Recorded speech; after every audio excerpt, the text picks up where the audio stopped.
मालती का एक बेटा, मालती विष्णुराज का एक बेटा आपके पास है। जब वो दलील पेश करते हैं, अपील करते हैं आपसे, तो कैसे आपका मन परिवर्तित हो जाता है कि मिलवा देते हैं, क्यों?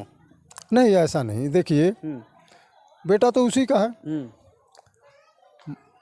नाम तो उसी का रहेगा, बाप का, और तो किसी का नाम चढ़ेगा नहीं उस पर। विष्णुराज महाशय से मिलने के लिए आप रुके रहते हैं कोर्ट में, ऐसा क्यों? क्योंकि इसलिए रुके रहते हैं, कम से कम वो उस महाशय का दर्शन तो करना हमारे को जरूरी है।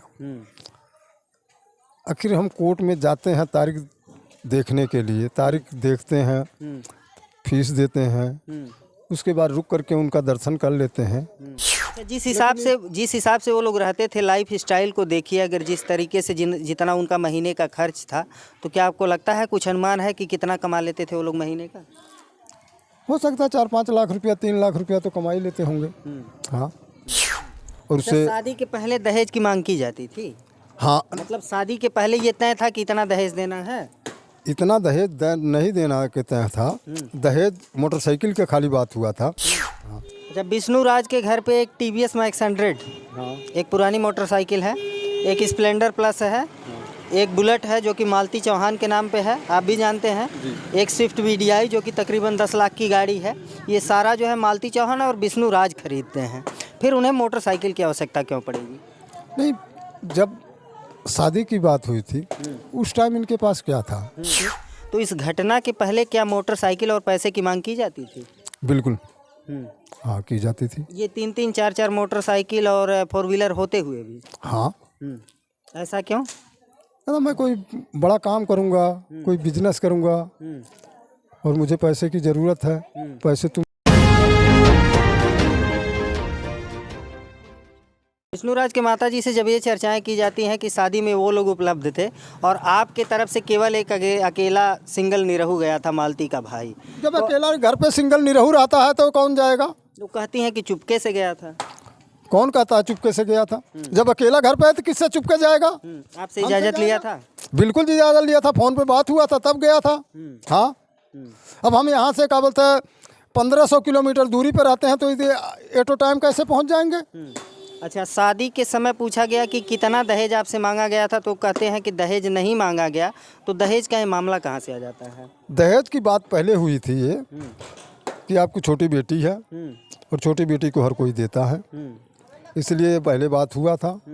और जब ये लोग शादी कर लिए, कहते हैं, तो मैं कहा जाओ शादी कर, जब नहीं मान रहे हैं शादी कर लेते हैं, आगे पीछे करेंगे। तो हमारी इतनी पोजीशन नहीं थी कि हम इतना बड़ी रकम दे सकें, तो इस करके उसे प्रेरित करते थे, मारते थे, पीटते थे, और उसे। शादी के पहले दहेज की मांग की जाती थी?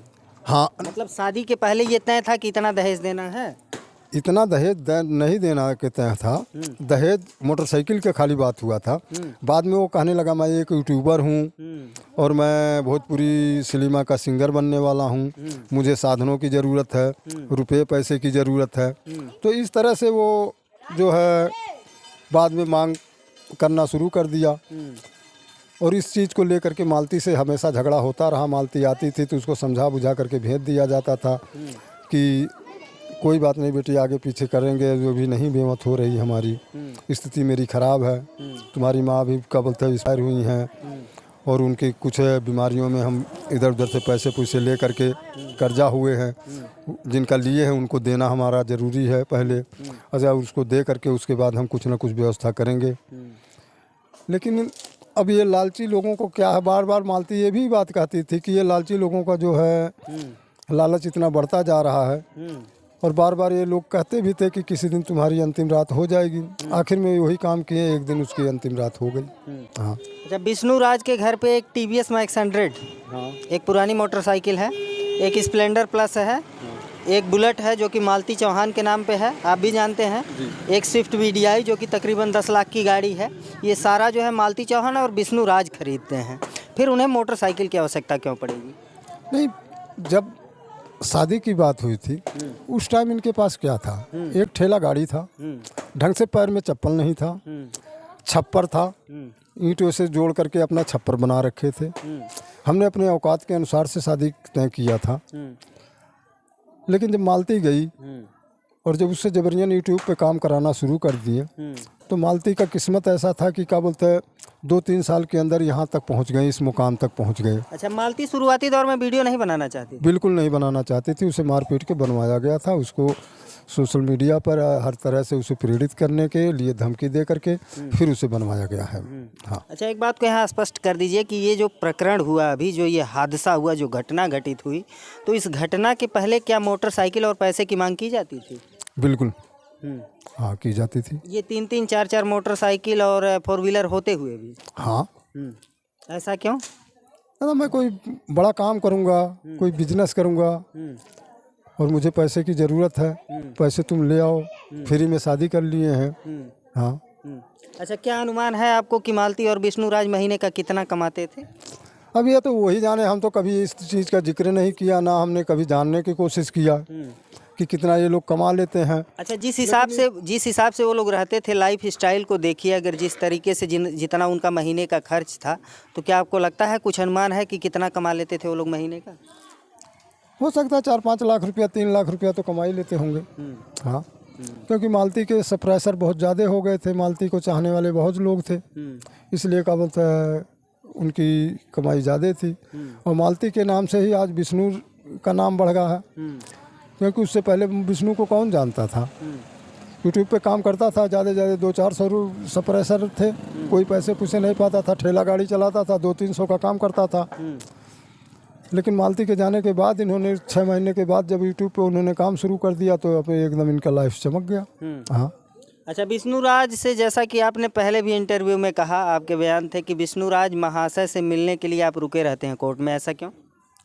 क्योंकि इसलिए रुके रहते हैं, कम से कम वो उस महाशय का दर्शन तो करना हमारे को ज़रूरी है। आखिर हम कोर्ट में जाते हैं तारीख देखने के लिए, तारीख देखते हैं, फीस देते हैं, उसके बाद रुक करके उनका दर्शन कर लेते हैं कि कम से कम उन्हें महसूस हो कि हाँ मालती के पिता भी जिंदा हैं। हाँ। अच्छा, मालती का केस आप लड़ रहे हैं, मालती का एक बेटा, मालती विष्णुराज का एक बेटा आपके पास है। जब वो दलील पेश करते हैं, अपील करते हैं आपसे, तो कैसे आपका मन परिवर्तित हो जाता है कि मिलवा देते हैं, क्यों? नहीं, ऐसा नहीं। देखिए, बेटा तो उसी का है, नाम तो उसी का रहेगा बाप का, और तो किसी का नाम चढ़ेगा नहीं उस पर। इसलिए अब वो ये दलील अगर कर रहा है तो मिलवाना समाज के नज़र में, कानून के नज़र में उचित है, हमें कि मिलवा देना चाहिए। लेकिन हमारे वो वकील साहब जब कहेंगे तभी। कहीं ऐसा तो नहीं ना कि आप दरिया दिली दिखाना चाहें? नहीं, ऐसा कुछ नहीं, हम दरिया दिली कोई नहीं दिखा रहे हैं। हम अपने फर्ज पे अटके हैं और हम अपने फर्ज पे ही लड़ते रहेंगे। हाँ। चलिए, मजबूती से लड़ रहे थे और मजबूती से लड़ते रहे? मजबूती से ही लड़ेंगे हम। कहाँ तक लड़ाई रहेगी आपकी? जब तक मेरे शरीर में जान रहेगा, जब तक ये चलेगा, तब तक मैं लड़ता रहूँगा। हाँ। अभी विष्णुराज की हाई कोर्ट में जमानत याचिका दायर की गई है, क्या चल रहा है उसमें? अब उसके बारे में मैं नहीं बता पाऊँगा, कुछ वकील साहब ही बता पाएंगे। आपकी तरफ से क्या तैयारियाँ हैं? हमारी तरफ से पूरी तैयारियाँ हैं और यहाँ से भी पूरी तैयारियां हैं। बाकी वो क्या चाहते हैं कि उसकी जमानत हो कि ना हो? जमानत ऐसे कैसे हो जाएगी? अगर इसी तरह से बेटियों को मार मार करके लोग जमानत करवाते रहेंगे और इस दुनिया में घूमते रहेंगे, तो आज एक बेटी मालती मरी है, कल पता नहीं कितनी बेटियां मरेंगी। हर किसी के दिल में ये होगा कि मार दो, उसके बाद जमानत हो जाएगा, 2 महीने, 4 महीने, 6 महीने, साल के बाद हो जाएगा। हम ऐसे का बोलते भी बाहर निकल के घूमेंगे। तो ऐसा नहीं होना चाहिए। हम यही कहना चाहते हैं कि ऐसा नहीं होना चाहिए। हाँ। अच्छा, विष्णुराज से जब आपकी मुलाकात, मतलब एक पहली बार हुई थी जब अब की बार आप बताए हैं, या फिर उसके पहले भी मुलाकात? उससे पहले भी 2 बार मुलाकात हुआ है हमारा। हाँ। तो मतलब कैसा स्वास्थ्य उसका कैसा लग रहा था? बराबर इक्वल दिखाई देता है या फिर कभी स्वास्थ्य बिगड़ता भी है, तबीयत खराब? नहीं, बिल्कुल स्वास्थ्य है, स्वस्थ है। कोई हमें इसमें कोई नज़र नहीं आया कि उसका तबीयत बिगड़ता है या कोई उसके शरीर के अंदर हानि है, ऐसा कुछ नहीं दिखता है। हाँ। चलिए, तो मित्रों, अभी आप देख रहे थे मालती चौहान के पिता हैं। विष्णुराज की 26 फरवरी को कोर्ट में पेशी थी। विष्णुराज के वकील एक याचिका दायर किए रहते हैं कि विष्णुराज को डिस्चार्ज किया जाए इस केस से। उसके द्वारा कोई ऐसे अपराध नहीं किए गए हैं जो इस केस में उसके ऊपर इस प्रकार का केस लगाया गया है। लेकिन वो डिस्चार्ज एप्लीकेशन खारिज होता है। अगली तारीख पड़ी है 11 मार्च की।